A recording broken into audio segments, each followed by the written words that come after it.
Muy buen día para todos. Sean todos bienvenidos a este segundo encuentro de nuestro Univerano en su 11ª edición, cuyo tema de reflexión gira en torno al éxito en trabajo en conjunto. El día de hoy tenemos un panel eh, riquísimo, como bien lo expresa el doctor, y quisiera brevemente introducirles al contexto de nuestra reflexión citando a tres grandes autores universales. Como siempre, como bien menciona el filósofo paraguayo Mario Ramos Reyes, cuando se vuelve oscuro el horizonte, siempre hay que volver a los griegos. Y nuestro punto de referencia es siempre el filósofo Estagirita Aristóteles, que escribe un libro, o uno de sus obras maestras es La Política, donde afirma que solamente el ser humano puede desarrollarse en conjunto. Fuera de la polis, fuera de la comunidad, solamente existe la barbarie. Entonces, como punto de referencia, Aristóteles, y otras dos grandes obras que nos pueden ayudar a entender nuestra realidad contemporánea, la obra del filósofo francés Giovanni Sartori, Homo Videns, o Hombre que ve. La crítica de este autor a la sociedad contemporánea tiene que ver con las personas, los individuos que están enajenados, alienados en las imágenes. Él hace un análisis de la evolución del ser humano y encuentra que hemos retrocedido. Llegamos al Homo sapiens y se supone que seguiríamos avanzando al Homo sapiens sapiens, pero experimentamos un retroceso al Homo videns. Y vivimos pensando que las imágenes son la realidad, como bien criticaba Platón en su mito de la caverna, ¿no? Y por último, la obra de este filósofo francés, Ernest Guy Debord, cuyo título es La sociedad del espectáculo. Esa obra nos puede ayudar a entender muy bien nuestra realidad. Todo se hace en la medida del sensacionalismo y todo, absolutamente todo, es un espectáculo. Y no hace falta ir muy lejos. Abrimos las redes sociales y todo es sensacionalismo y todo es espectáculo. Muy bien, señores, sean todos bienvenidos a este segundo encuentro. Y sin más preámbulo, pido un fuerte aplauso para nuestros expositores. Muy bien, muchas gracias, Ignacio. Bienvenidos en realidad a nuestro segundo encuentro, que hoy tiene un plato interesantísimo para el menú de la conversación, porque tenemos una muy bien variada gama de expositores que van desde la política, los trabajos de la productividad, la creación artística, la educación, la comunicación. Todo eso en torno al tema común, que es cómo podemos lograr que el éxito sea una labor colectiva, una labor entre todos, y no simplemente la cuestión de ensalzar lo individual por sobre lo colectivo. Yo quisiera empezar este encuentro con Óscar López, quien es un concejal caacupeño del Partido Liberal, que vive por dentro muchas de las cuestiones que tienen que ver con la política, cómo se hace la discusión de lo público, cuál es la crisis de la representación de la que se habla de manera frecuente. Así que Óscar López es nuestro primer expositor, concejal de Caacupé, a quien damos la bienvenida con un fuerte aplauso.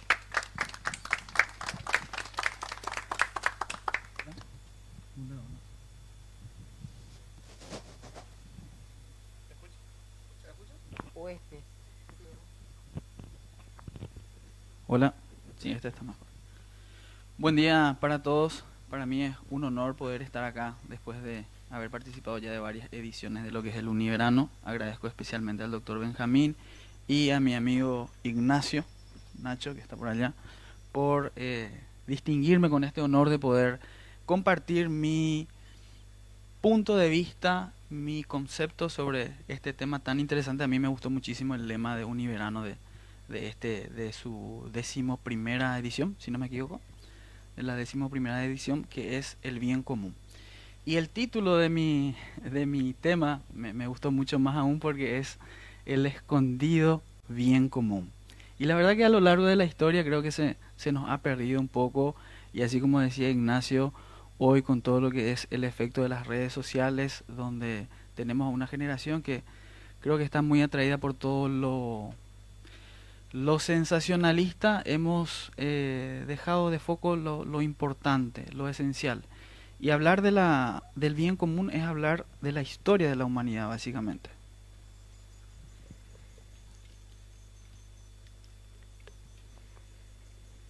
Me gustaría hacer una pequeña definición de lo que es el bien común. Y decía Aristóteles, ¿qué es el bien común? Es aquello en lo que podemos ponernos de acuerdo a pesar de nuestras diferencias. Y el concepto del bien común ha sido muy influenciado a lo largo de la historia por la cultura, la religión y la política. Y es una expresión de la humanidad en la búsqueda incansable por definir y alcanzar la justicia. La justicia y el bienestar social o la felicidad como sus principales objetivos o metas. Y a lo largo de la humanidad se ha ido expresando de diferentes maneras. Era muy sencillo cuando la unidad básica de la sociedad, que es la familia, cuando 3, 4 o 10 familias estaban organizadas, cuando tenían que buscar un bien común como ir a cazar, defenderse de los depredadores naturales o alguna fuente de alimento o cavar un pozo, era muy sencillo cuando eran 10 familias. Sin embargo, requirió de otro tipo de organización cuando esas 10 familias se convirtieron en 10.000, 100.000 o 1.000.000 de personas. Lo que requirió que haya una organización o un gobierno. Y a lo largo de la historia han habido todo tipo de gobiernos, desde emperadores, reyes, tiranos, o acá, en un contexto más local, lo que es el cacique. El hecho es que a lo largo de la historia hemos confiado o le hemos confiado la búsqueda o el logro del bien común al Estado. En ese proceso de la historia de la humanidad hemos llegado a, vamos a confiarle el bien común de la sociedad, que es la búsqueda de lo que ya mencioné, el bienestar de todos, la justicia, al Estado. El Estado que hoy está compuesto, como todos sabemos, por 3 poderes. El que normalmente nosotros asociamos más y al que sentimos muchas veces más de cerca en esa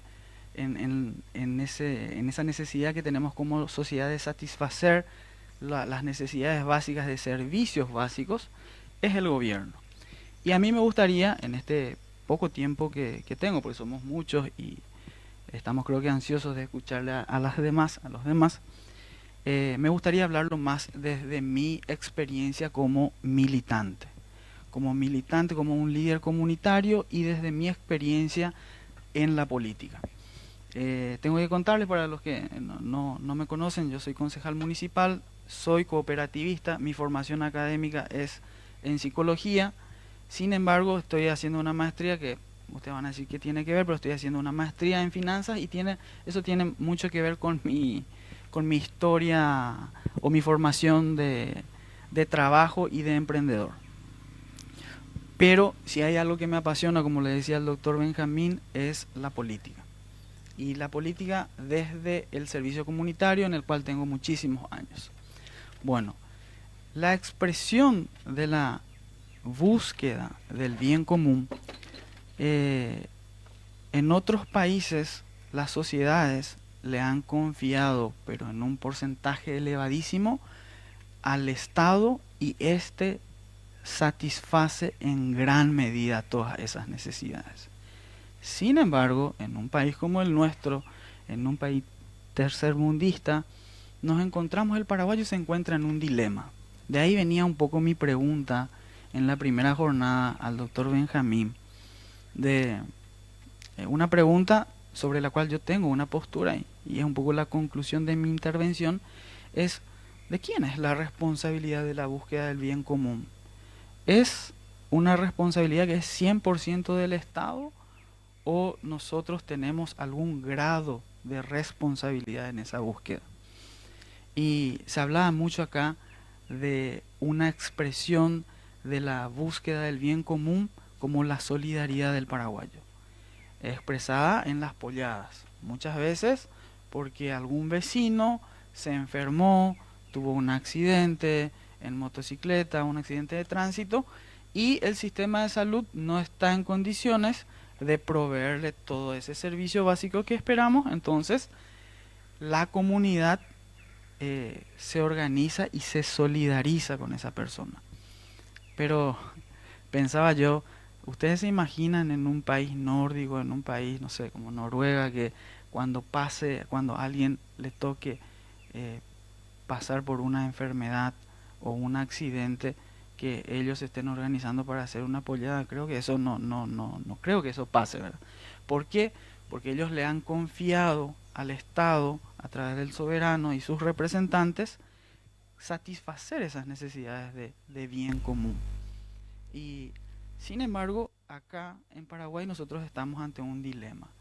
Por un lado, le confiamos parcialmente eso porque cumplimos en cierta medida con nuestras obligaciones como personas que viven en sociedad, pagando nuestros impuestos, respetando ciertas normas, pero a su vez somos muy desconfiados, y esa desconfianza es muy lógica, porque nosotros, los representantes de la sociedad, hemos defraudado de forma sistemática esa confianza.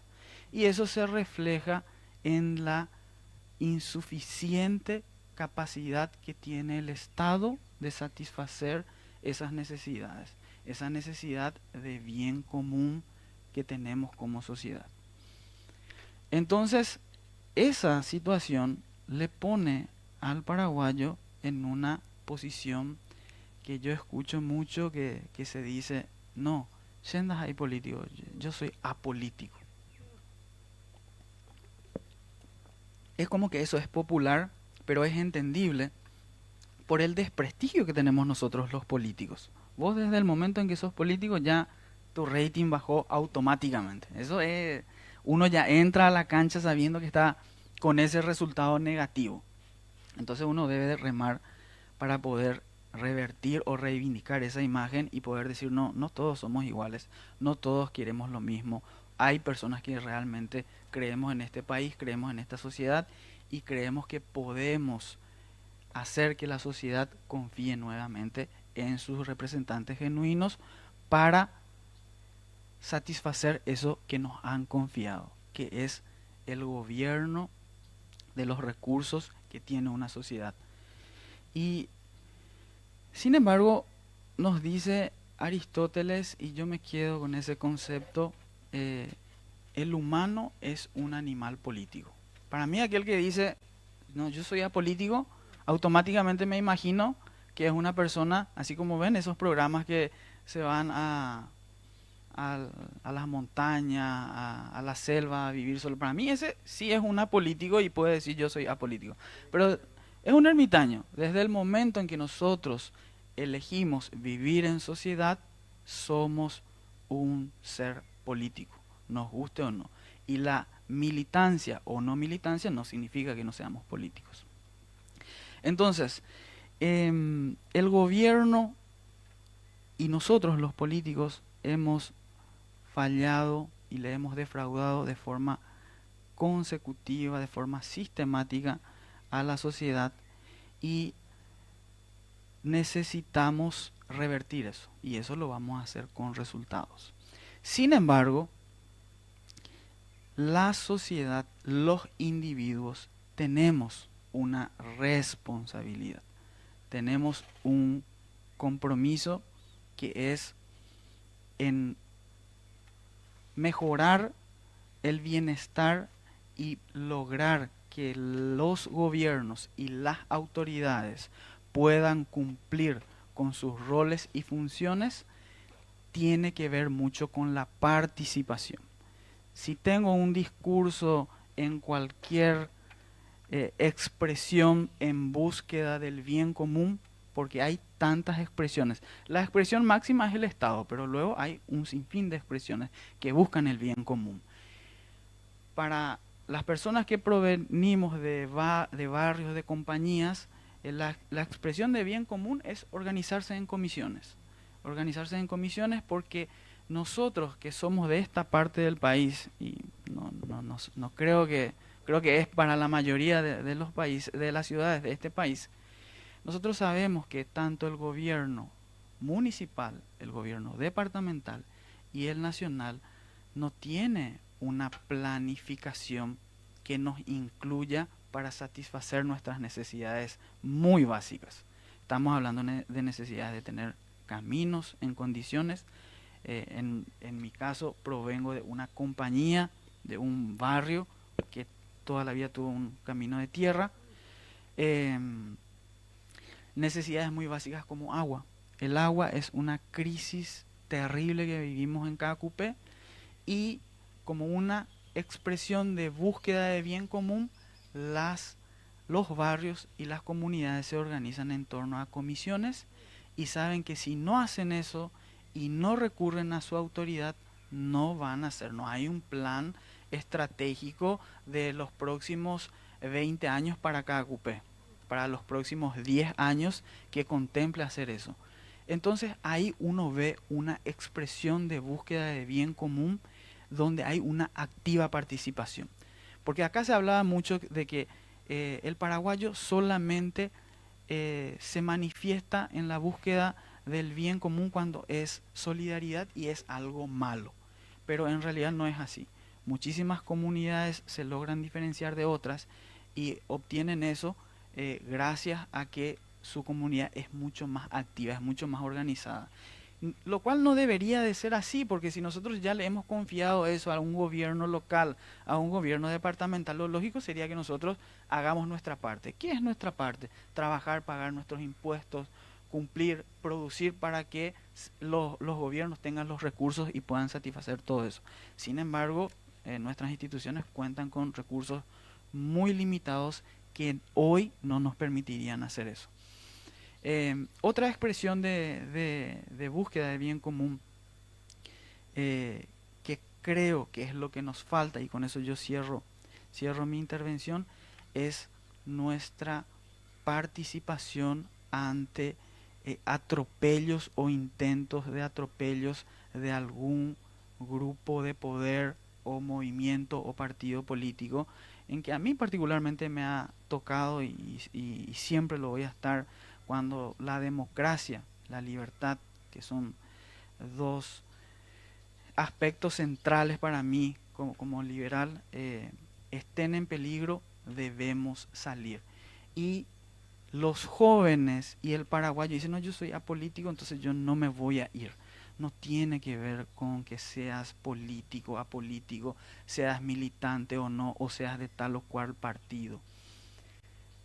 Lograr que nuestros gobiernos tengan un mejor resultado requiere de la participación activa de todos, jóvenes, adultos, personas que a mí me toca ver en ese tipo de manifestaciones, hay más adultos y personas ya un poco más de la tercera edad que son conscientes de lo que a veces está en juego en eso. Entonces mi reflexión y mi mensaje es que la búsqueda del bien común, si bien se la hemos confiado a algo que llamamos Estado, y eso es creo que algo hoy universal en la mayoría de los países, sin la participación activa de la sociedad no lograremos, y en nuestro país no vamos a lograr ese cambio, porque como dijo el doctor Benjamín, y le he escuchado tantas veces decir eso, cada sociedad tiene un gobierno que se le parece. Y si nosotros tenemos una sociedad más participativa, más consciente de lo que debe exigir, de lo que debe cumplir como ciudadano, como sociedad, ese va a ser el camino que nos va a llevar a poder lograr lo que pretende el bien común. una justicia para todos los colectivos sociales y el bienestar o la felicidad.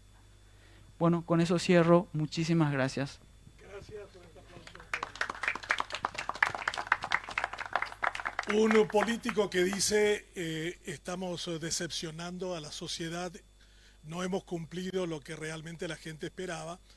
Es un poco la síntesis de la exposición del concejal López. Pero también por el otro lado, bien dice él que la política no es otra cosa que el reflejo de lo que somos nosotros. Hace muy poco tiempo, un viceministro de tributación de apellido Orué se preguntaba a sí mismo por qué el pueblo paraguayo tiene que pagar más impuestos si no tiene salud, no tiene educación ni tiene seguridad. Sorprendente para mí que lo diga alguien que está encargado de recoger el tributo. En el Paraguay se evaden 2.500 millones de dólares de tributos anuales y el Estado roba 2.000 millones de dólares del presupuesto en licitaciones de bienes y servicios. Si se dejara de robar 2.000 millones de dólares y se tributara los 2.500 millones que falta, el Paraguay tendría casi 5.000 millones de dólares más.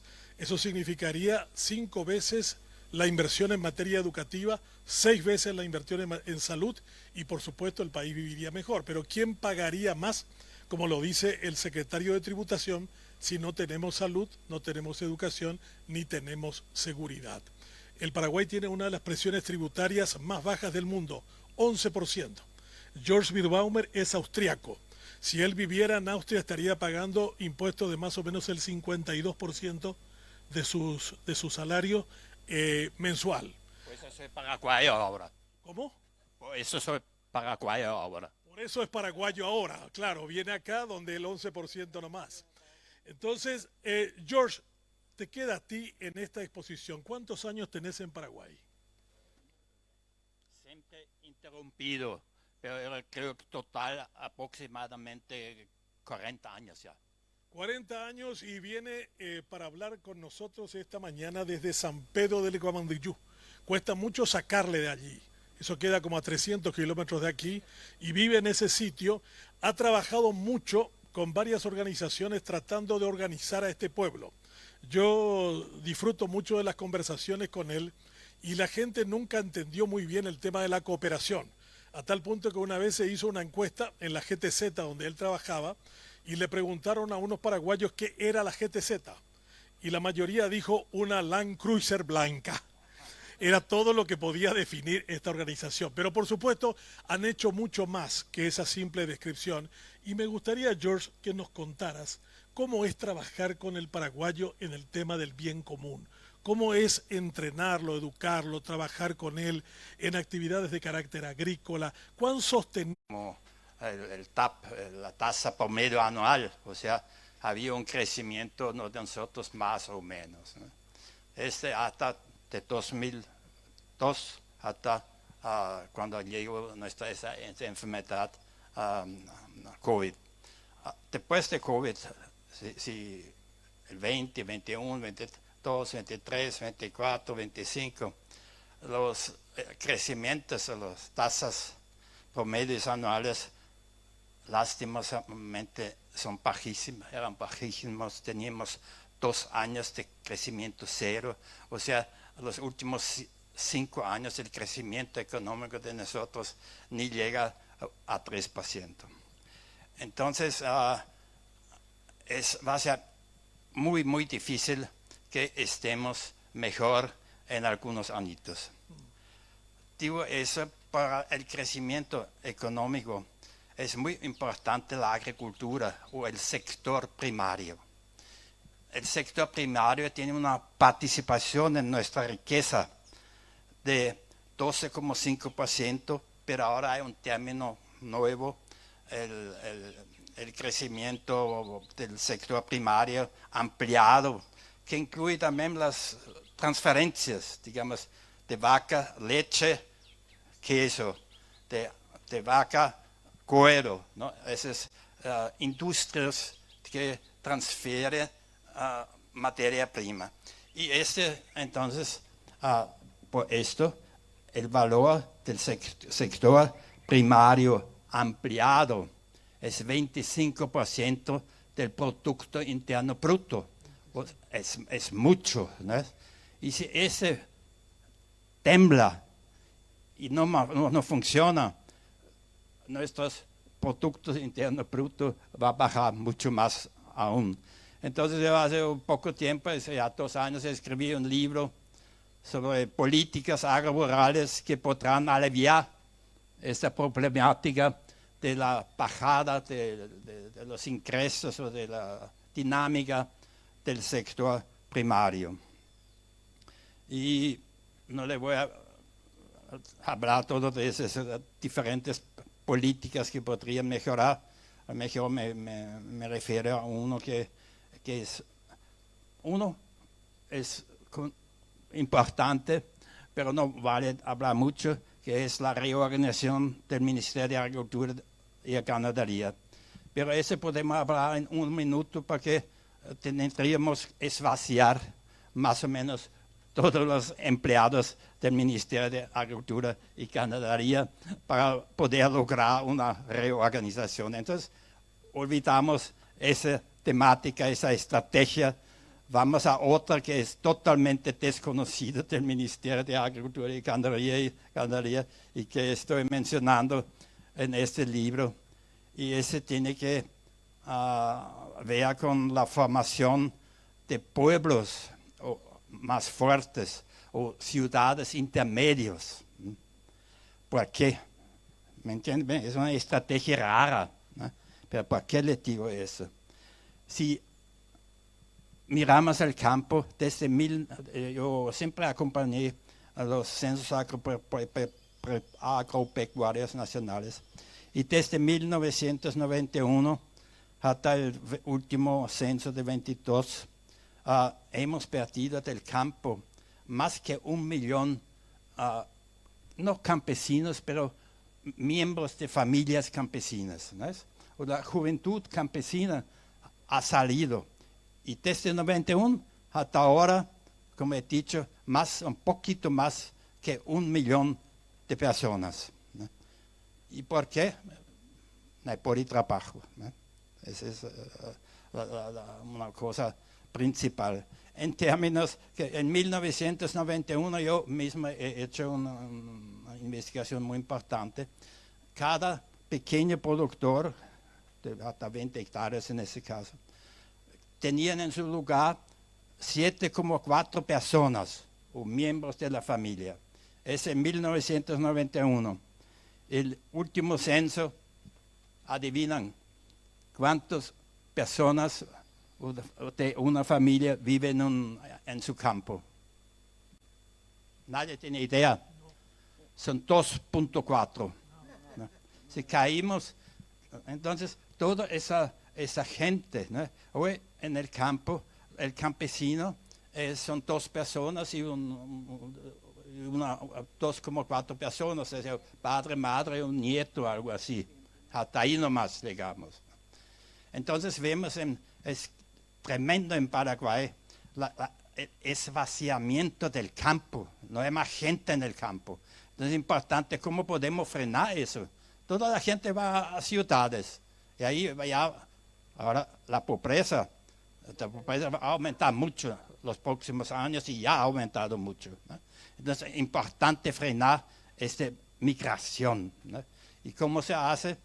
Empujar un poco, y no falta mucho, crear o fortalecer pueblos o crear ciudades, pequeñas ciudades. Y tenemos nosotros paraguayos, y a su paraguayo también, ejemplos fabulosos que son desconocidos. Por ejemplo, el proyecto Eje Norte de Colonización, que es la línea que se va de Santaní hasta Santa Rosa de Agoraí. Ustedes conocen esa región norte, ¿no?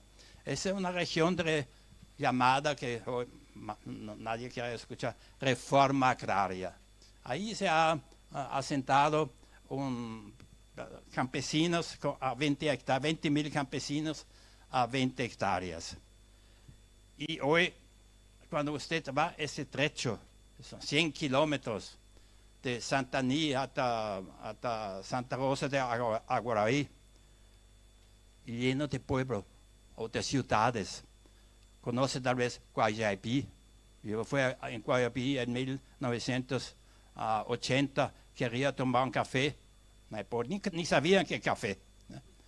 Después va de Guayaquil, va a Liberación, a Resquín, y después hasta Santa Rosa de Agoraí.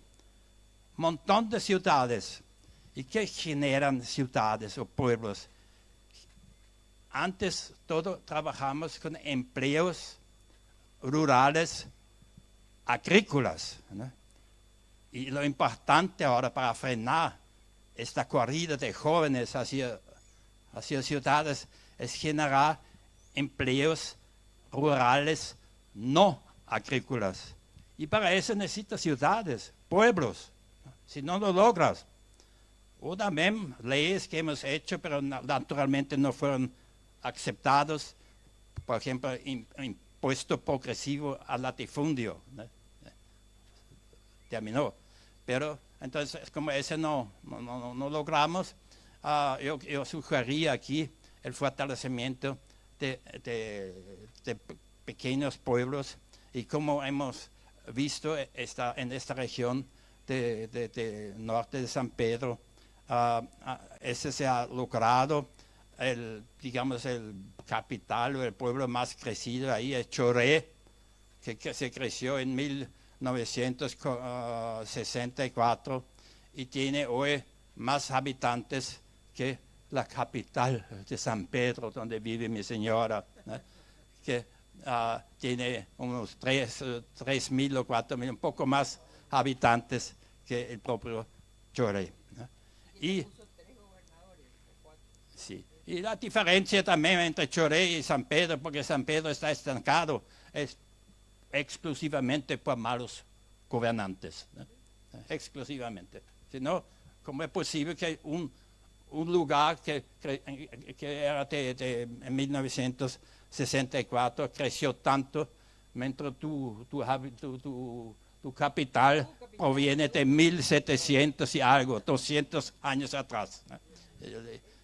Que nunca tenía, por ejemplo, reforma agraria, y le falta pueblos. Entonces, ese es un ejemplo muy importante de impacto de equitado, de distribución equitativo, de estructura de tenencia, ¿no? Ese es un tema central, ¿no? Sin este tampoco no podemos crear pueblos y ciudades. En el Chaco, ese sueño de desarrollo de Chaco es un absurdo, porque no hay gente, ¿no? Sí. Bueno, ese es por un lado. Otro ejemplo, para ya terminar, no sé cuánto tengo, 5, refiriéndome a ese tema, es un ejemplo muy importante, es el estado de Itapúa, ¿no? Itapúa es un pueblo que cuando se conoce, ¿no? Tiene muchos pueblos, tiene asfalto, tiene industria, parece Europa para mí, ¿no? Entonces, ahí se ve también donde hay esta situación, ¿no? Y yo sé, en Itapúa hay mucho, han crecido mucho o cambiando muchos de empleos rurales agrícolas a empleos rurales no agrícolas. Entonces, nosotros en el futuro, para frenar esta migración enorme de la juventud, principalmente rural, urbano, un ejemplo muy importante, o un tema, una estrategia muy importante, impulsar, y eso es poca cosa, el crecimiento o fortalecimiento de pueblos. Porque hay muchos campesinos fueron luego asentados así en lugares medio cerrados, ¿no? Y hay falta a veces nomás poco mejorar el centro de salud, que se vaya el crédito de agrícola de habilitación, se vaya más una escuela y ese tipo de cosas para iniciar que esos asentamientos campesinos todos dispersos se unen y forman un pueblo o una ciudad.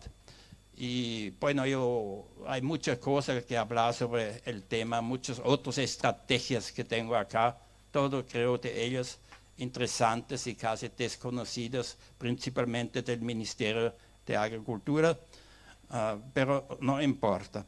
Yo te traje 10 ejemplos de este para ser ejemplares para poder ser distribuidos para la gente que se interesa en el desarrollo de la agricultura, y espero con eso. Yo estoy un poco no más preparado para hablar. Soy pequeño ganadero, entonces me disculpan por favor mis expresiones. Muchas gracias. Bien, muchas gracias. George nos plantea un elemento para la conversación en Univerano. Paraguay ha tenido la migración campo-ciudad más grande que recuerde el mundo desde los tiempos de la Revolución Industrial en Inglaterra. 8% fue la migración campo-ciudad en los últimos 20 años. Hoy 80% de la población paraguaya vive en ciudades. Solo un 20% vive en las comunidades rurales. Asunción tiene 450.000 habitantes. 200.000 viven en las zonas marginales ribereñas del río Paraguay. Todos de ellos provenientes de la migración campo-ciudad. Santaní, que es la ciudad más grande del departamento de San Pedro, tiene 130.000 habitantes. 40.000 viven en asentamientos, provenientes de comunidades rurales que migraron de la situación campesina hacia las ciudades. No hay una sola ciudad de Paraguay, ciudad o pueblo, como le quieran llamar, de 5.000 habitantes que no tenga su chacarita. O sea, todos los de 5.000 habitantes tienen zonas marginales. El departamento central tiene 1.500 asentamientos. 1.500 asentamientos. O sea, una cantidad enorme. Si Durkheim hubiera estado entre nosotros, nos hubiera dicho, es la demografía, estúpido. Como diciendo, estudien el tema demográfico y van a entender dónde está el problema del Paraguay en este momento. Gracias, George, por hacernos acercar esta idea. No sabía el 25% del Producto Interno Bruto paraguayo, que es de 42.000 millones de dólares aproximadamente, es economía familiar campesina. O sea que si hubiéramos hecho una política pública para detener esa migración, no hubiéramos tenido tantas chacaritas, tantos asentamientos, tanta marginalidad en prácticamente todas nuestras ciudades. Mucho de esto tiene que ver con la educación, Carmen, y nos gustaría también tu perspectiva. Carmen Monín es una magíster en educación, trabaja mucho preparando cuadros y formación de colegios, de universidades, y me gustaría tu mirada sobre este tema del bien colectivo, del capital que tenemos entre todos. Bueno, gracias, Benjamín. Yo me quiero parar. Sí. Como buena educadora tengo que estar parada. Tengo que tener... Todo lo que se para. Voy a ver, sí. Por debajo. Bueno, un poco rescatando lo que hablaba Oscar. Estábamos hablando un poco de que un texto sin contexto es un pretexto. Entonces, en este contexto a mí me gustaría traer un poco a la memoria una experiencia de 150 años acá en el Paraguay, ¿no es cierto? Una experiencia de social, política, religiosa y en educación que tuvo gran impacto. Ustedes saben que América se fundó en 1492 y Asunción del Paraguay en 1537. Y llegaron los españoles, llegaron los portugueses que se encontraron con los guaraníes. Y al encontrarse con los guaraníes, que era un pueblo seminómada, no estaba organizado en tribus, no tenía un sistema como lo tenían los aztecas en México, lo tenían los incas, ¿no es cierto?, en Perú. Entonces eran seminómades, vivían de la caza, de la pesca, las mujeres eran recolectoras y también cultivaban maíz, la mandioca y otro tipo de frijoles o otro tipo, ¿no es cierto?, de productos. Con ese escenario se encontraron estos españoles y estos portugueses y por supuesto, ¿qué caracterizaba al guaraní? Tenía una gran religiosidad, creían mucho en Dios, tenían una fe y una espiritualidad muy marcada, ¿no es cierto?, en lo que llamamos, ¿no es cierto?, el Caraí, los padres del alma, el Tupá, eran muy creyentes y tenían sus ritos, tenían sus oraciones, formaban comunidad. ¿Y qué pasó cuando vinieron estos europeos, los españoles y los portugueses? Los quisieron colonizar, quisieron que vivieran comunitariamente y bajo un poco las reglas que ellos traían como europeas. Y por supuesto, como era el rey España, tenían que pagar un tributo, tenían que pagar un impuesto. Y como el guaraní no sabía cómo pagar un impuesto, entonces ¿cuál era la salida? Trabajar como esclavos. La esclavitud, hacer un servicio personal al español, y el español ¿qué hacía? Pagaba el tributo por el guaraní. Entonces así comenzó un poco la esclavitud. Y los bandeirantes, los portugueses, muy parecido el actuar, porque ellos lo que hacían, iban al monte y capturaban al guaraní. ¿Para qué? Para venderlo para la esclavitud, es decir, que el escenario en que se encontraba el guaraní no era un escenario muy propicio. Cuando en 1950 se funda en España la Compañía de Jesús, de la mano de San Ignacio de Loyola, que son lo que nosotros conocemos como los jesuitas. ¿Cuándo llegan los jesuitas acá? 1958 están llegando, 1558, perdón, 1558 llegan. A través de 3 jesuitas, había un irlandés, un inglés y un español. Y se encuentran con el guaraní, que lo encuentran que están esclavizados. Por supuesto que estaban totalmente en contra de la forma en que estaban viviendo. Y ellos vienen con una propuesta diferente. Una propuesta diferente en la cual darle la fe, formarlos en la fe, pero una fe que los haga mejor persona. Una fe que les dé una mayor dignidad y que les permita ser libres. Por supuesto que en ese escenario lo que tuvieron que hacer algunos jesuitas, tuvieron que sacar ordenanzas y leyes con la ayuda para que los guaraníes pudieran estar en estas reducciones, que son reducciones ya jesuíticas guaraníes. Hoy en día ya no se habla de una reducción jesuítica, sino jesuítica guaraní, porque fue una alianza entre los pueblos. Y ahí, en esas reducciones, la organización que se planteaba tenía la iglesia, tenía una escuela, tenía el lugar, o sea, tenía una organización muy planteada, donde tenía también la casa de los sacerdotes y tenían las galerías, donde en cada galería se ocupaba una familia, en la otra galería otra familia, pero no había divisoria. Y ahí compartían, y ahí ya comenzó un poco el bien común, en comunidad. Y eso le gustó al guaraní. El guaraní está acostumbrado a ser solidario, está acostumbrado a tener un bien común, está acostumbrado a tener comunidad. Y estos jesuitas tomaron esto que ellos tenían. No se lo impusieron, sino que comprendieron y aprendieron con ellos. Los que tenían que venir los jesuitas sí o sí tenían que aprender el guaraní. Sí o sí tenían que hablar en guaraní. Y para los jesuitas que venían a nuestro país, no era una cuestión, venís por un tiempo a ver qué tal y hacer solidaridad. Venís y te morís. Era hacer un servicio hasta la muerte. Entonces, en estas reducciones se formaron unas comunidades donde se empezó a cultivar la yerba mate, cazaban, es decir, una serie de actividades. Estaba la escuela, se les enseñaba a los niños, no solamente el catecismo, sino también lo que correspondía al guaraní, a leer, a escribir. Y formaron redes.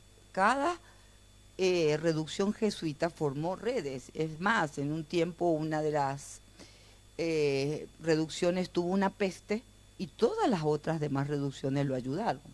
Lo ayudaron con alimentos, lo ayudaron con socorrerlos. ¿Por qué?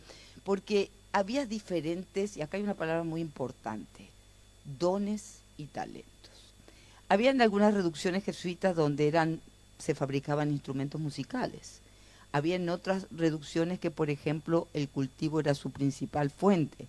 En otros, por ejemplo, el tema de imágenes comenzaban a hacer los artesanos. Entonces, se respetaba eso y se hacía un intercambio que no era solamente de los servicios, sino que también en un intercambio de distintos saberes. Y esto era, ¿no es cierto?, muy, muy interesante porque fueron formando una red que ya no era solamente una comunidad, sino que ya fue ampliando a todas las comunidades. Y hay que entender que los jesuitas que vinieron eran algunos arquitectos, algunos músicos, eran de una preparación. Es más, fíjense que cómo lograron también despegarse un poco de los bandeirantes que los querían cazar. Resulta de que en una de las reducciones, uno de los jesuitas que vino tenía formación militar. Entonces formó un ejército. Y con ese ejército se defendieron de los bandeirantes. Quiere decir que había capacidades, había dones y talentos que se desarrollaron con el bien común, pensando en el otro. Es decir, el lema que tiene San Ignacio o los jesuitas es ser más para servir mejor. En esa idea de ser más para servir mejor significa de que cada uno de nosotros somos un instrumento en los cuales lo que tenemos como capacidades, habilidades, dones y talentos no es para que nos guardemos, es para que los demos a los demás.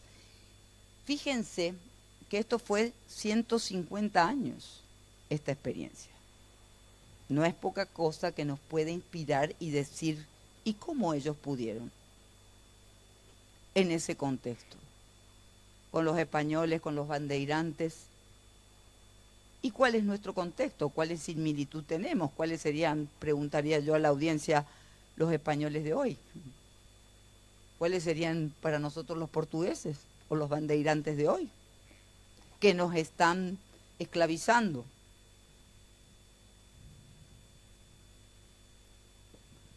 Reflexiones que interpelan. Yo, en este contexto, a lo que es Paraguay, ¿no es cierto?, y en educación, diría, bueno, ya sabemos por UNESCO de lo que son los pilares de educación y uno más que le agregó Paraguay, bueno, que eso está en los textos, ya lo dice, ya. La UNESCO ya lo dice, ¿cuáles son los pilares de la educación? Saber conocer, saber hacer, saber emprender, es el que le agregó Paraguay, saber ser y saber estar con los demás, convivir con los demás. O sea, escrito está. O sea, marco teórico, como decimos en educación, lo tenemos. Entonces, eso quiere decir de que en este caminar, yo creo rescatando la educación tiene que tender más, a veces damos muchos conocimientos teóricos y nos quedamos solamente en el cognitivo, en el conocer y en el hacer, pero tiene más que ver con el ser. Tenemos que aprender a más hacer y dejar un poco la parte de competencia, individualismo y tender a lo que sería una cooperación, a mirar el otro y verlo al otro como un aliado y no como una amenaza. Fíjense que en esa experiencia jesuita formaban red. No eran los otros una amenaza, sino que los otros eran aliados que me potenciaban y que me ayudaban a ser mejor. Entonces yo creo que ese es el camino, ¿no? Las alianzas, las asociaciones, la cooperación y dejar un poco, hace rato que estamos diciendo que el llanero solitario ya murió, y bueno, ya murió, ¿no es cierto? Pero esto de que esta sociedad tal vez en el tema tecnológico pueda tender más a dejarnos aislados, incomunicados, tenemos que recuperar un poco la comunicación con el otro, la asociación con el otro y no yo me salvo, el otro no sé. Que tiene mucho que ver con una formación o educación en valores y que tiene que ver mucho con una formación en el ser. Hoy estamos priorizando más el tener que el ser. Bueno, esas son, no sé cómo estoy en tiempo yo. Bueno, para ir cerrando un poco, creo que Paraguay tiene mucho potencial. Tiene mucha gente, son emprendedores. Ustedes han visto en esta pandemia la realidad de cómo los emprendedores salieron adelante. Cómo los emprendedores que tuvieron negocios y que esto no funcionaba, hicieron delivery, hicieron un montón. Es una cuestión de que ahí se vio la capacidad que tienen y la creatividad que tienen, ¿no es cierto? Entonces, creo que hay mucho potencial, hay que unirse, y creo que también, como decía Oscar, no esperar del Estado, tenemos que tomar iniciativas propias y hacer alianzas. Bueno, eso es un poco la reflexión que les dejo. Con el otro, formar comunidad, que es lo nuestro y no solamente lo mío. Gracias. Agradecemos a Carmen de Monín sobre la presentación en torno al trabajo solidario, trabajo en redes, trabajo en valores, construcción de comunidades y no elementos fragmentados, individuales y marginados. Judith Vera es una comunicadora prestada a la política. Me sorprendió cuando vi su candidatura a intendenta municipal de San Pedro del Guamandillú, su tierra, y en donde enfrentó a quienes continuaban con el modelo habitual del manejo de la cosa pública, con mucha secrecía, oscuridad y corrupción. Y también tiene muchas lecciones para darnos en el día de hoy de lo que ha sido su experiencia en la política y su experiencia en la comunicación. Vivimos también el tiempo de la desinformación, vivimos en el tiempo de las mentiras.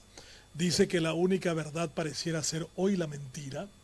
Y vivimos también populismos que surgen como reacción a modelos que no sirven. Entonces dicen, vamos a buscar a alguien que castigue el sistema.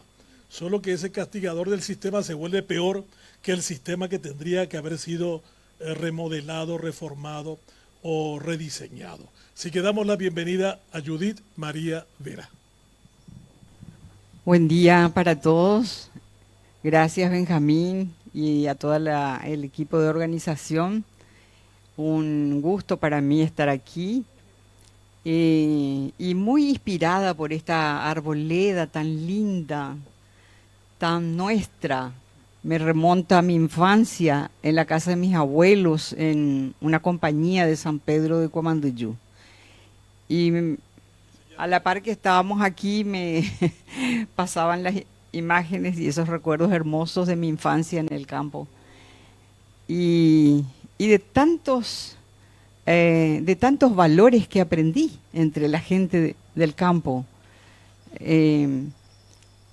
Los campesinos de antes, como nuestros abuelos, nuestros padres, eran gente increíble, gente de palabra, gente de una integridad. Y así conocí y me formé mucho con mi abuelo materno, paterno también. Y yo creo que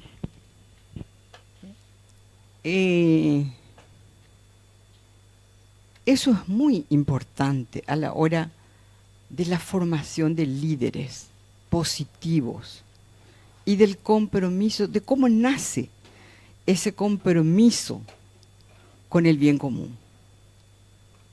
Es tu entorno, donde te formaste, donde naciste, donde creciste. La gente de la que te rodeaste posteriormente es la que te hace, porque uno no se hace solo, uno no es solo.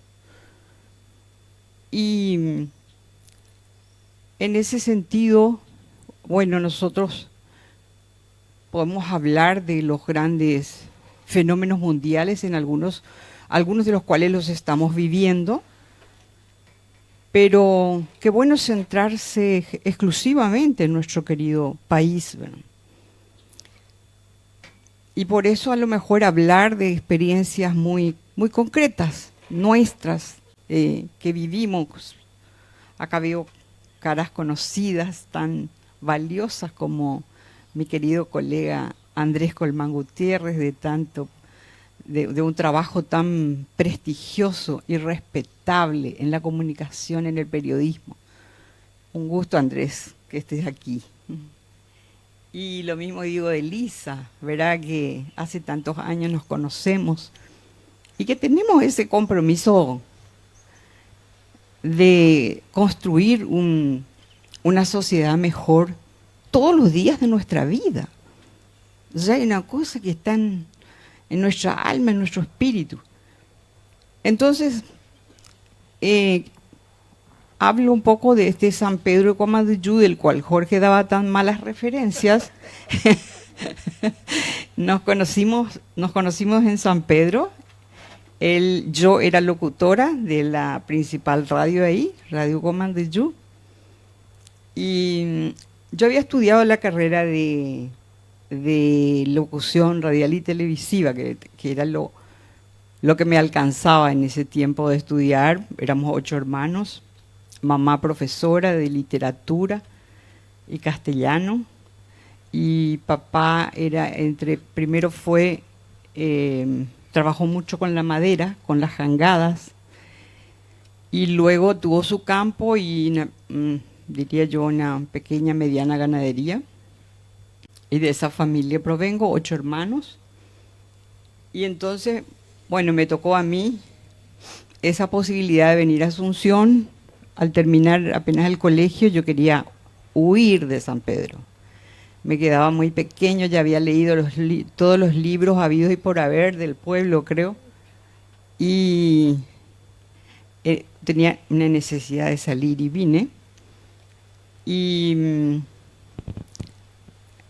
bueno, para acortar muchísimo, ahí le conocí a Benjamín porque fue mi profesor, Argel, de televisión.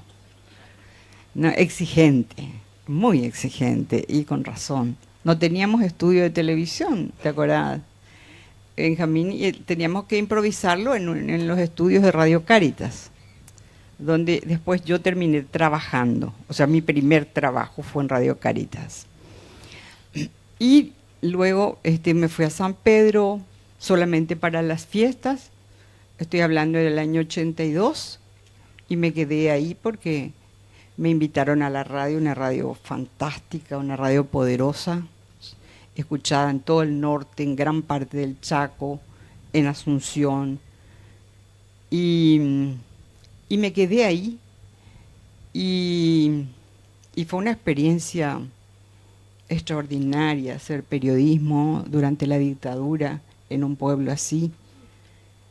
Y probablemente tengo mucho que contar de aquella época, pero quiero saltarme un poquito y hablar de lo que en estos días nos plantearon en una entrevista nuestros hijos, el hijo de Euclides Acevedo y mi hijo, que son muy amigos, y tienen un programa en un podcast, que creo que está muy de moda ahora, ¿verdad? Y nos invitaron a los dos para el cierre del año, hicieron Decodificando, se llama el programa, y nos invitaron a ambos. Y nos plantearon una pregunta, nos dijeron si qué nos parecía a nosotros si la década del 90 podíamos considerarla una década perdida para el Paraguay. Y bueno, hablamos un poquito de las cosas positivas, porque sin duda una de las grandes cosas que pasó en la década del 90, es la Constitución Nacional. Acá tenemos a un ex constituyente, joven, brillante, y ese fue un gran acuerdo nacional, porque había una gran diversidad, Benjamín, por más que siempre había una mayoría, ¿no? Y tenemos una Constitución Nacional que yo considero es mi guía. Yo tengo en mi cartera la Constitución Nacional. Y a veces estoy pensando que si pudiéramos solamente cumplir la Constitución Nacional, este país sería otra cosa. No hacen falta muchas leyes. A ver, estuve en el Parlamento también muchos años, vi desde adentro, todo lo que es ese manejo político. Y cada vez estoy más convencida de que tenemos una gran Constitución Nacional a la que hay que darle vida. ¿Y quién le va a dar vida? Nosotros, los ciudadanos, los paraguayos. No conocemos, no se conoce. La gente no sabe sus derechos y no tiene, por lo tanto, la fuerza para reclamarlos. Imagínense ustedes que yo volví a San Pedro, ya que Benjamín empieza por ahí, ¿verdad? De mi aventura de candidatarme a esta altura de mi vida. Encuentro en mi pueblo, porque me involucré mucho más que antes, porque nosotros vivimos en el exterior, después acá en Asunción, pero nunca dejamos San Pedro. Tenemos nuestra casa ahí, nuestra familia, vivimos el día a día también de los sanpedranos.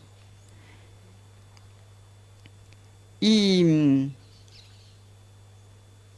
a qué iba a mi experiencia política? No, que vuelvo y me involucro más de nuevo con mucha gente que todavía me conoce, me conocía de la radio, y otros tantos que son jóvenes que ya yo no los conocía ni ellos a mí durante mi ejercicio del periodismo, bueno. Pero encuentro las mismas necesidades por las que hemos gritado por años. Un mamógrafo no había en el hospital de San Pedro. Ahora se compró. Después les puedo contar cómo fue. Lo hicimos presupuestar de manera especial. La cantidad de mujeres que a través de la radio, el trabajo en la radio, nosotros hemos rescatado de la muerte por cáncer de mama y de cuello uterino. Ustedes no se imaginan. Y no había un mamógrafo pasado ¿cuántos años? Estoy hablando del 82 que yo empecé a ir a la radio hasta hoy día. Entonces somos muy responsables de lo que pasa en el país, todos. Todos somos muy responsables. Esa década del 90 fue la explosión de los campesinos sin tierra. Y esa fue una de mis experiencias más fuertes. Yo ya era corresponsal del diario ABC Color. Y me tocó cubrir todo el departamento. Y todos esos conflictos de ocupaciones, de desalojos violentos, de asesinato de campesinos, de muertos, toda esa lucha por la tierra en el departamento de San Pedro, yo viví. Y no viví de cerca, porque yo también integraba un equipo que estaba con el monseñor Oscar Páez Arcete, que armó la pastoral social diocesana y donde se cobijaron las organizaciones campesinas en aquel entonces. Y recibían un asesoramiento con la doctora Elba Recalde, que era la asesora jurídica, y un equipo pequeño. Y hoy Jorge habla de estas ciudades intermedias en el departamento y muchos de estos asentamientos campesinos que se lograron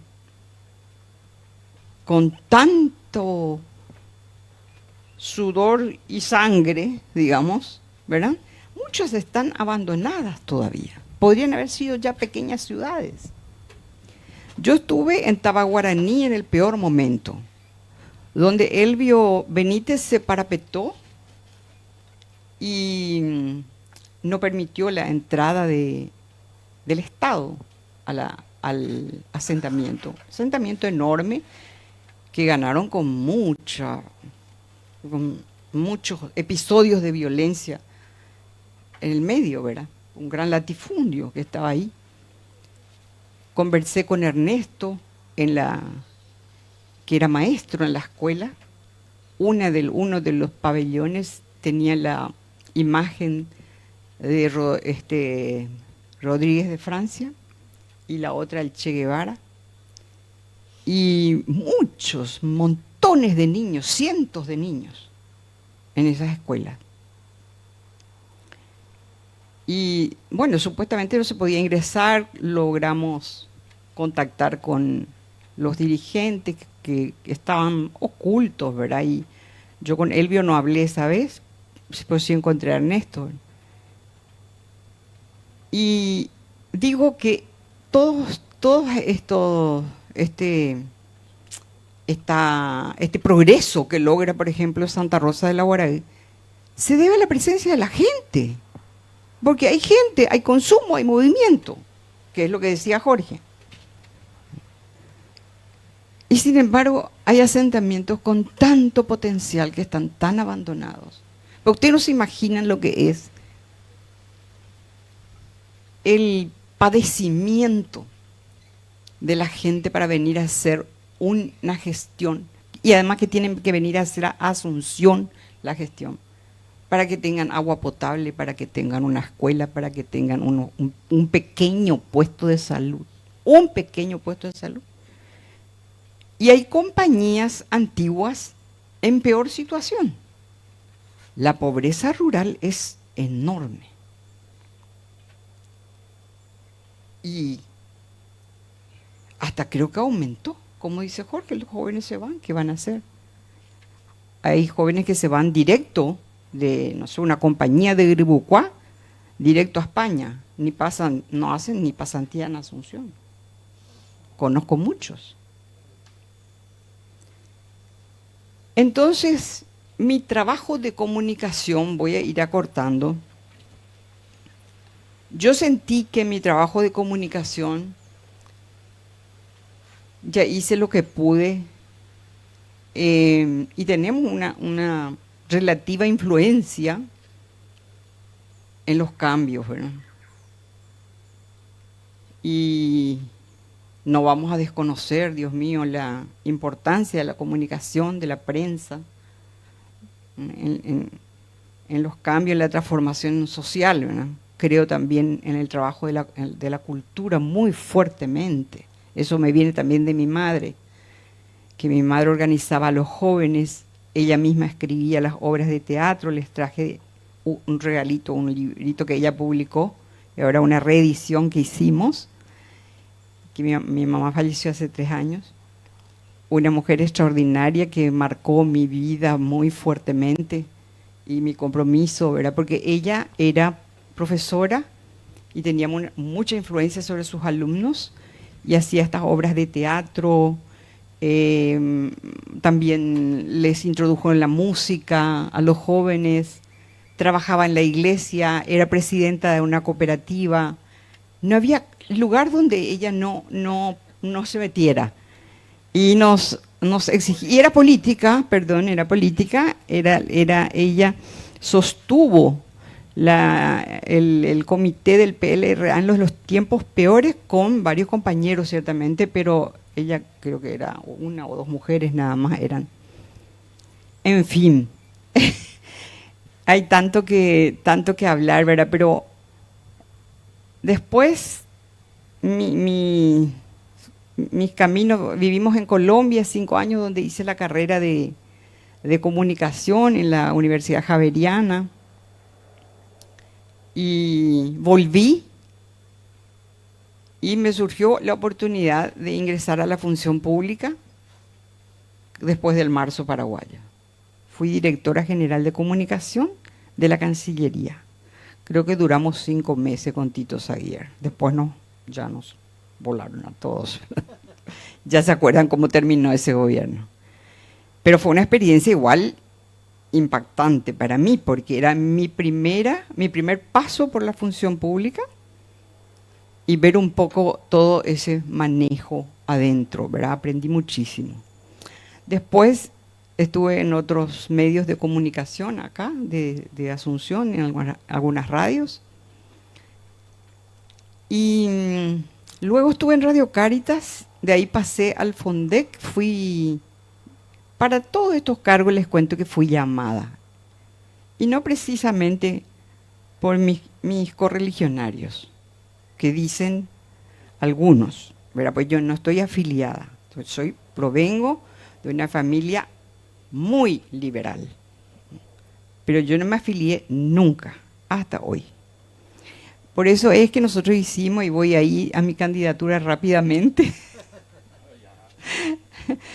porque vivimos una lucha tan fuerte contra un intendente tan corrupto en San Pedro, y yo les ayudé a la gente, a los concejales, logramos una mayoría de concejales liberales, Colorado Independiente, y logramos echarlo. Pero yo vi que no estaba concluida la situación ahí, y que les costaba demasiado unirse, que es un problema que tenemos hoy en el Paraguay. Y sí, y porque hay mucho individualismo, y justamente es el tema que plantea este encuentro, por eso me encanta. Porque hay mucho individualismo, demasiado. Y yo no sé acá, ¿cómo es tu nombre, Oscar? Si en tu junta todos tienen tu misma mentalidad y tu misma postura, que te felicito, te admiro. Ojalá. Y él puede ser un ejemplo para los jóvenes para involucrarse en la política. Nosotros tuvimos algunos jóvenes que entraron por este desbloqueo, y eso hizo posible el cambio en San Pedro. Entonces yo vi que no había caso que nuestra unidad que logramos para echar al corrupto continuara en el post. Entonces yo dije, no puedo. Y la verdad hicimos un enorme sacrificio mío, personal, y de toda mi familia, y perdimos por 80 votos. Y la gente está todavía muy entusiasmada porque perdimos por 80 votos. Pero ¿cómo así? Debimos ganar por miles, si hemos evidenciado el mal manejo y la corrupción. Entonces para mí es una catástrofe. Y ahora se vienen de nuevo las elecciones y vamos a ver qué pasa, ¿verdad? No creo, Benjamín. Yo creo que les había dicho que yo me postulé, encontré dónde podría postularme sin afiliarme, y me dio esa posibilidad, me dio el Encuentro Nacional, porque ellos no te exigen afiliación. Entonces así hicimos la unidad, ¿no? Y a lo que quiero tal vez llegar a concluyendo es que la responsabilidad es de todos. Y esa mentalidad nos falta. Y ya que la paraguayo, va pico peixeite ya que. Así yo le dije a mi gente allá. Va pico una vida nomás tenemos. Una vida tenemos. Y queremos pasar desapercibidos, sin participar. Esa es la vida. Jamás. No queremos hablar, no queremos protestar, por favor. Ir a protestar para un paraguayo es una cosa casi imposible en algunos sectores. Y sabiendo que es su derecho de protestar.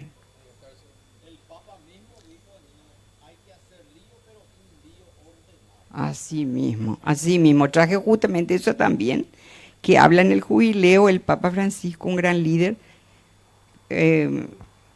que habla de la esperanza que no tenemos que perder, ¿verdad? Como la canción tan hermosa de Lisa, que es como un himno yo uso, esperanza y fe. Y la otra nueva también, Lisa. Bueno, ñapo a Paraguay, anilla que haya y tomemos todo lo que acabamos de escuchar, ¿verdad? Porque al final coincidimos todos, ¿verdad? Que tenemos que estar unidos, involucrarnos con valentía, sin temor.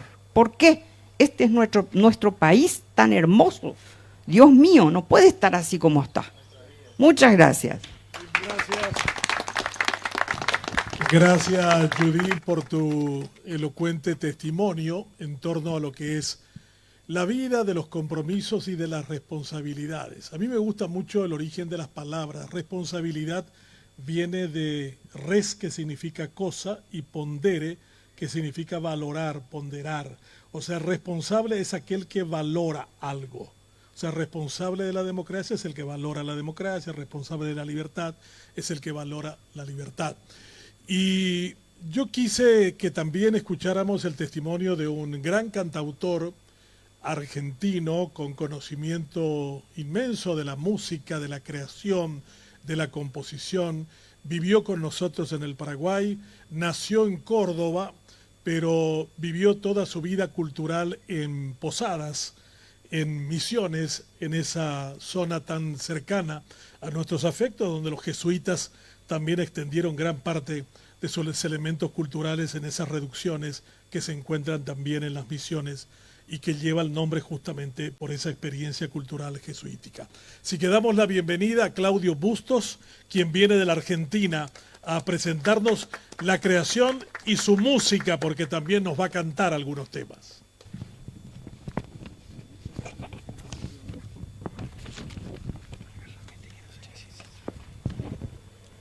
Buenos días. Bueno, muchas gracias, Benjamín, por la invitación. Para mí es un honor estar aquí, más aún con estos queridos amigos. Estoy muy feliz.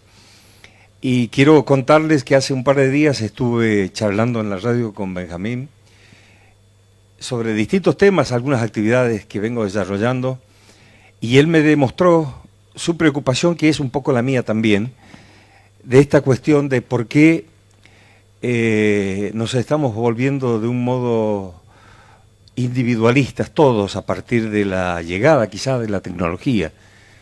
Entonces, después de la charla que nos despedimos ahí, me fui con el bichito carcomiéndome la cabeza, pensando en la claridad de las palabras de Benjamín y en la importancia que muchas veces no le damos a estas cuestiones que son tan nuestras y tan cotidianas, y que en verdad, si pensáramos un poquito más en esto que estamos charlando en esta mesa, cambiaríamos un poquito, por lo menos, nuestro entorno, y de ahí contagiamos a otros y otros se vuelven a contagiar, por lo menos, no sé si para cambiar del todo la situación actual, sino quizá para concientizar de un modo lo que estamos viviendo en estos tiempos. Y entonces, cuando llegué a la casa, escribí así brevemente, permítanme que lo lea, respecto a esto que también se habló aquí, que lo habló Oscar. Plantearse la construcción desde lo común, juntarnos, hacer cosas juntos en lo que a contenido cultural se refiere, es, más que otras épocas y otros procesos, un gran desafío. La forma, el momento, el modo en que somos como comunidad o como funcionamos colectivamente, tiene mucho que ver con cómo somos y cómo vamos siendo en lo individual. Por eso, para analizar cómo asumimos ese desafío de construir desde lo colectivo, debemos analizar, interpretar y entender el enorme simbolismo que en lo individual vamos representando. Personas con las manos hacia adentro y la mirada hacia abajo, con el bichito ese negro que hay ahí.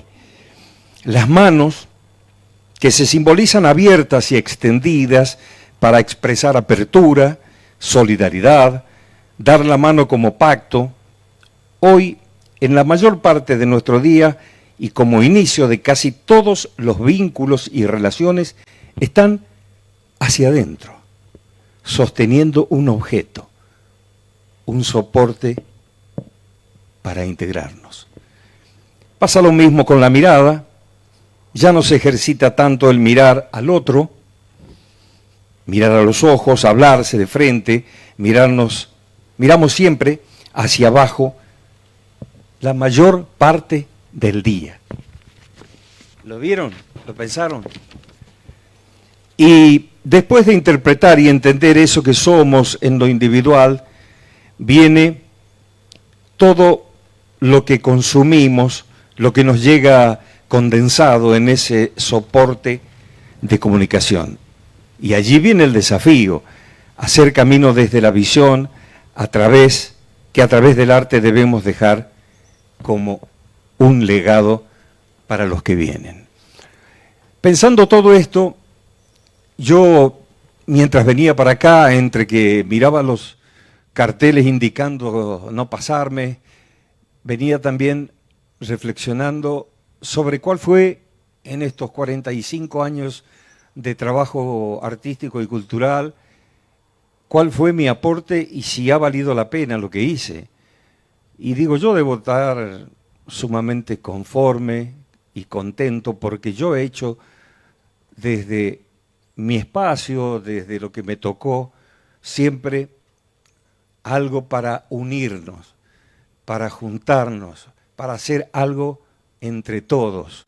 Encuentros culturales, como por ejemplo el Abambaé, al que asistieron también Lisa, Benjamín, y es un encuentro que durante muchos años he realizado en Misiones, en donde convivíamos durante 3 o 4 días artistas de distintas disciplinas, con la sana intención de entrelazarnos, como dice Antonio, de enchamigarnos, para de algún modo pasarnos algunas energías que sirvan de efecto multiplicador para lo que cada uno puede desarrollar en su medio, en su propio espacio y lugar.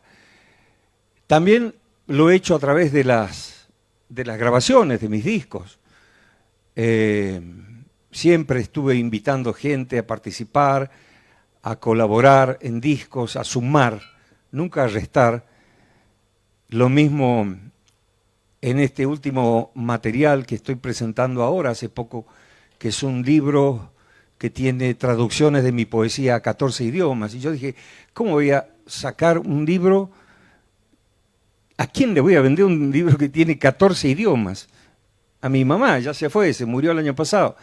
Entonces dije, lo voy a sacar en forma digital y gratis para que la gente pueda tener por lo menos también la posibilidad de saber que una poesía está traducida a otros idiomas y lo ponemos en las redes y lo estamos a través de un QR mostrando para que alguien pueda también tener acceso a eso. Y lo sacamos por etapas, cada 10, 15 días publicamos un poema traducido a un diferente idioma. El primero fue traducido al guaraní por Mario Rubén Álvarez, un querido amigo de todos nosotros. El que salió hace 2 o 3 días, el 20, fue en portugués y viene algo en italiano y después viene algo en catalán.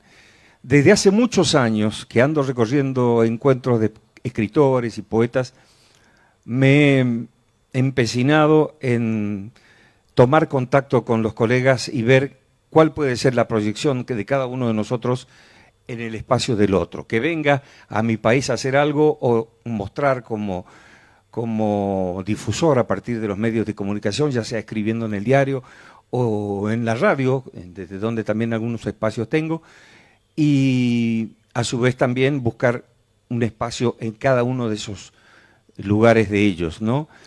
Y así fue tomando forma desde el inicio de estas movidas mías, en que gente se ha mostrado interesada en traducir mis poemas. Hay una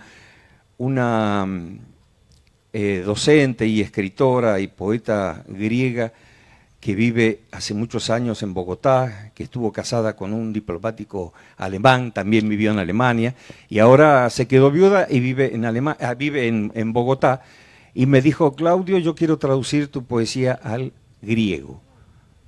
Y yo dije, wow, ¿cuánto hay que pagar? Y me tradujo 8 poemas hasta ahora, y sigue enloquecida.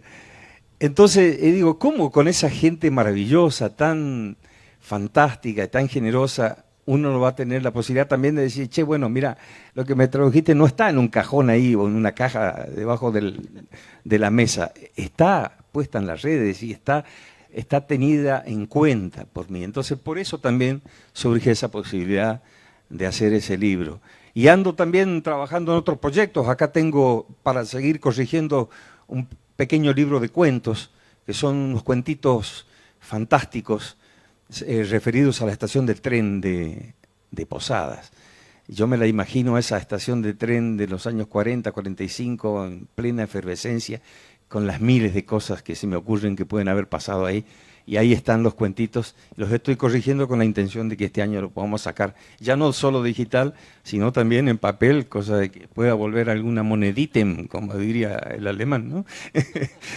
Porque también hay que pagar la luz, hay que pagar el agua, hay que ir al súper, y tengo esa mala costumbre de comer casi todos los días.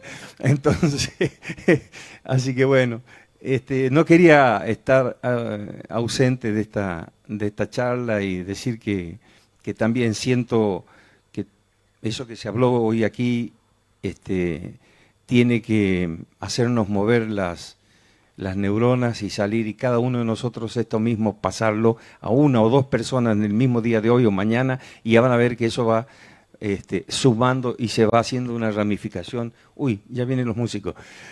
Así que se me termina el tiempo. Bueno, menos mal, así canto una sola, ¿no?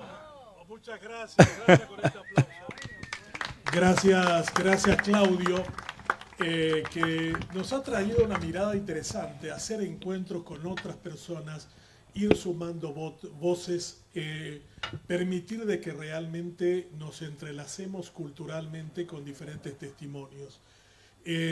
Claudio tiene un disco dedicado a un gran cantautor de su provincia, que es Ramón Ayala, que me enseñó esta semana que Ramón Ayala en realidad es de padre brasilero, madre paraguaya, nacido en la Argentina.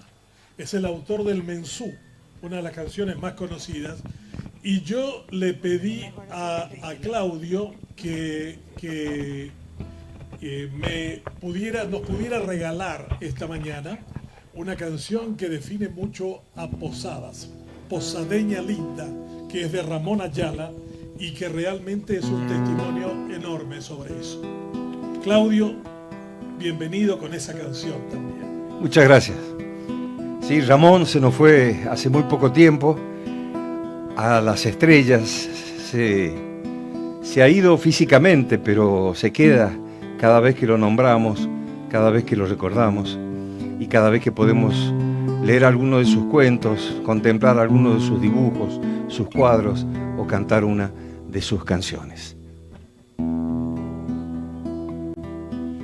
Y me fui por la bajada vieja, donde un día conocí el amor, y crucé por sus calles de tierra, con el alma llena de ilusión, pero solo me esperaba el río, acariciándome el corazón.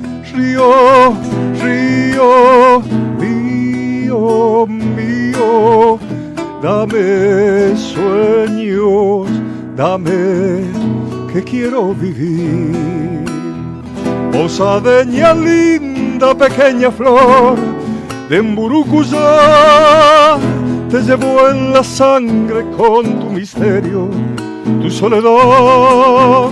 Vengo de otras tierras, de otros caminos, de otro lugar, a beber tu lumbre, tus ojos claros, tu palpitar.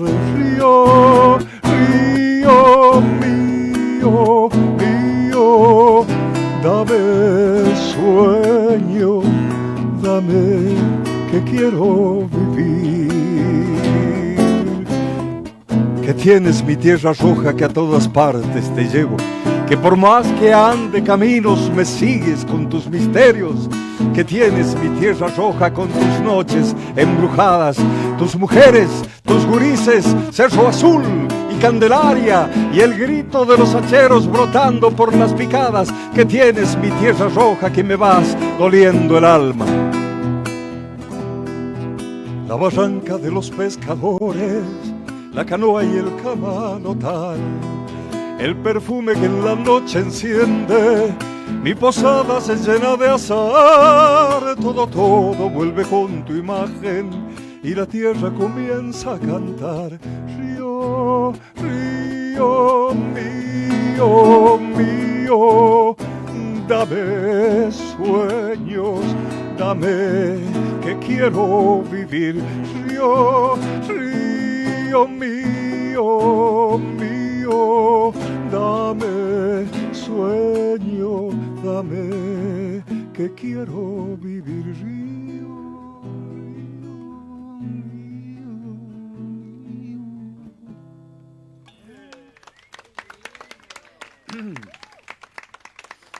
Gracias. Ramón ha sabido pintarnos, describirnos, contarnos a los misioneros de un modo único e irrepetible. Creador de este ritmo que se llama el gualambao, que está en 12/8. Y Ramón, entre los gualambaos que compuso, le dedica una obra a ese gran escritor uruguayo que se aquerenció en Misiones y que desde allí nos hizo a los misioneros y a la selva misionera universal, Horacio Quiroga. Por el monte, por el duende, por la vida, por la muerte, por el sol.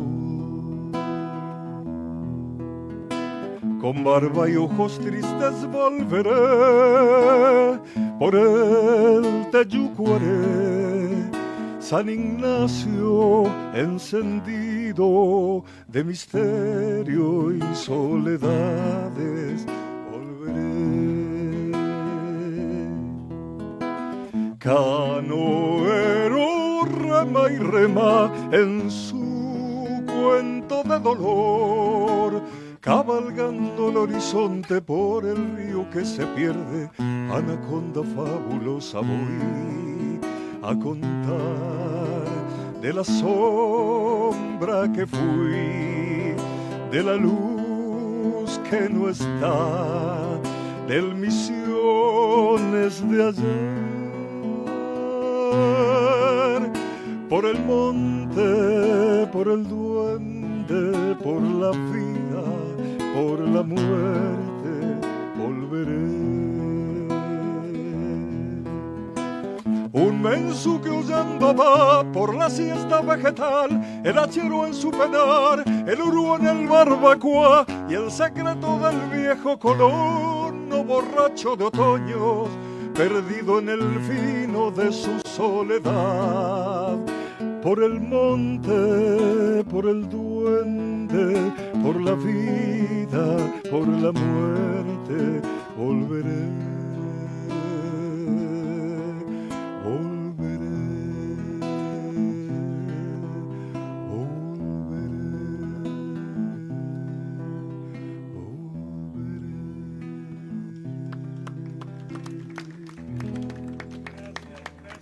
Claudio, realmente maravilloso, maravilloso,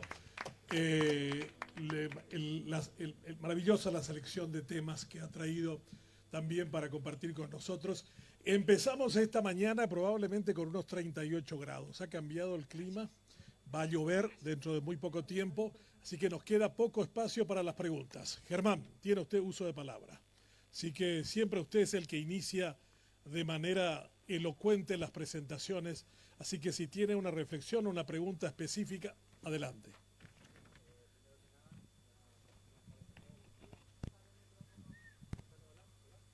¿Está prendido?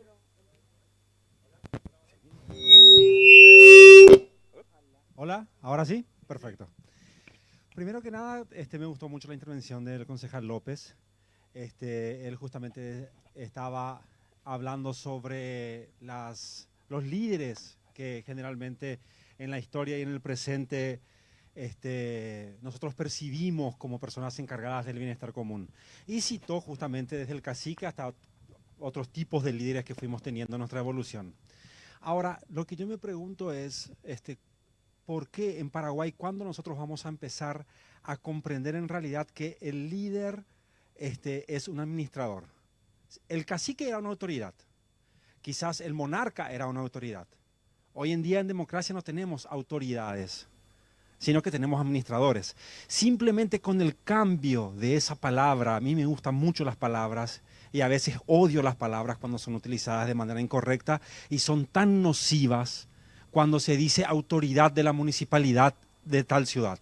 Se utiliza de una manera talmente indiscriminada la palabra autoridad que, por supuesto, quien escucha la palabra autoridad, ¿qué es lo que interpreta? Interpreta que es una persona que está por encima de uno mismo.